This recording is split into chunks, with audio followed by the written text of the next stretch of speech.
मैथिली आ भोजपुरी के सबसे नीक चैनल एपी प्रोडक्शन दरभंगा के एखनई लाल बटन दबाकर सब्सक्राइब करू और घंटी के निशान बटन के जरूर दबाओ ताकि नव नव ऑडियो आ वीडियो अहाँ सब लग तुरंत पहुँच सके।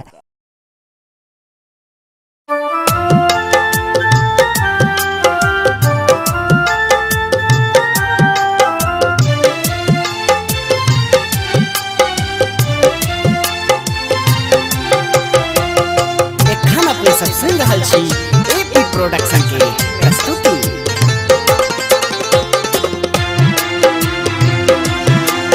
माहे माहे खोलू न मंदिर के द्वार, माहे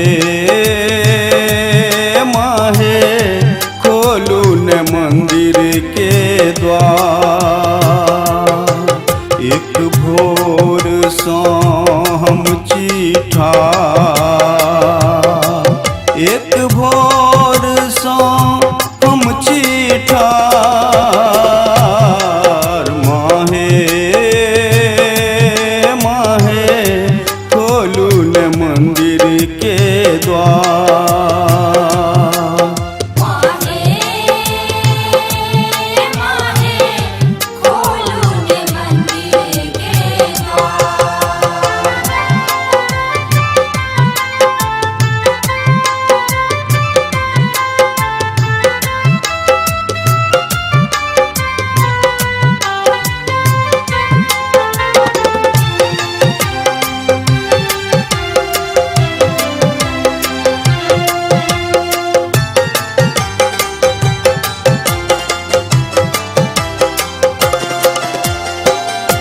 हे जग जननी हे दुख हरनी, कष्ट हरू हे मंगल करनी।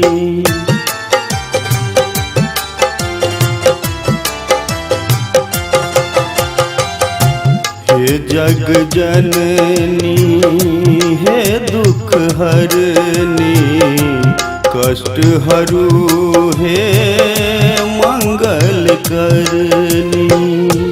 रोग हरू माँ शोक हरू माँ, पुत्र कपूतक विपत्ति हरू माँ।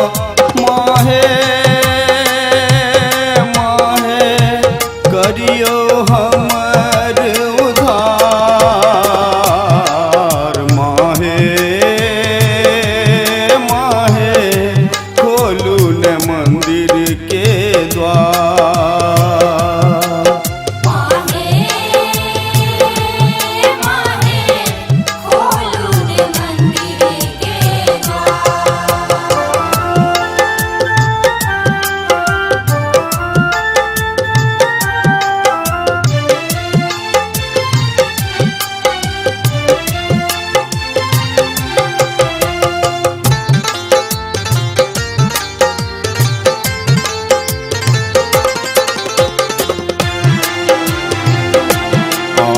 गंगा जल पीढ़िया निपै छी, अहिंक शरण नित्य ध्यान धरै छी।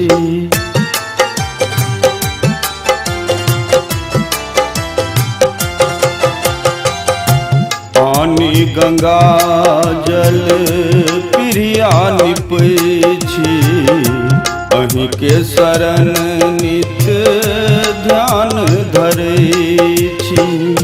सबके दै छी अन्न धन लक्ष्मी, नेत्र खोलू माँ दुर्गे लक्ष्मी। माहे माहे नाव परल मझधार, माहे माहे खोलू न मंदिर के द्वार।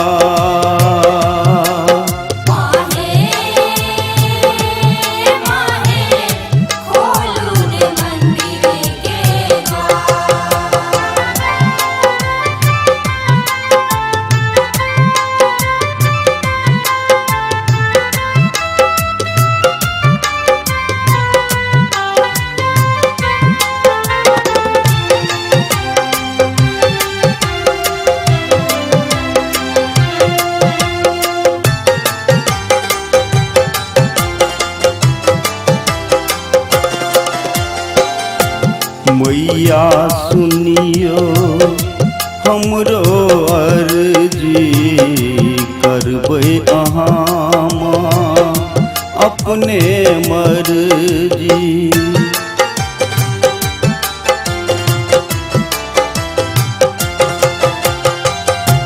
मैया सुनियो हमरो अर्जी करबै अहाँ माँ अपने मर्जी। पूजा जप तप ध्यान न जानी जन्म जन्म के उदय ज्ञानी। माहे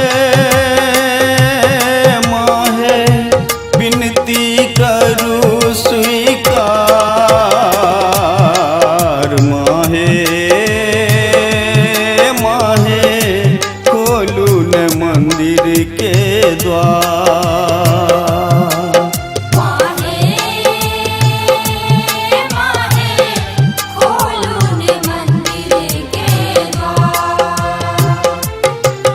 एक भोर सँ हम चीठा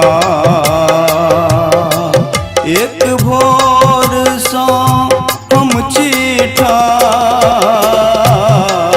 माहे माहे खोलू न मंदिर के द्वार।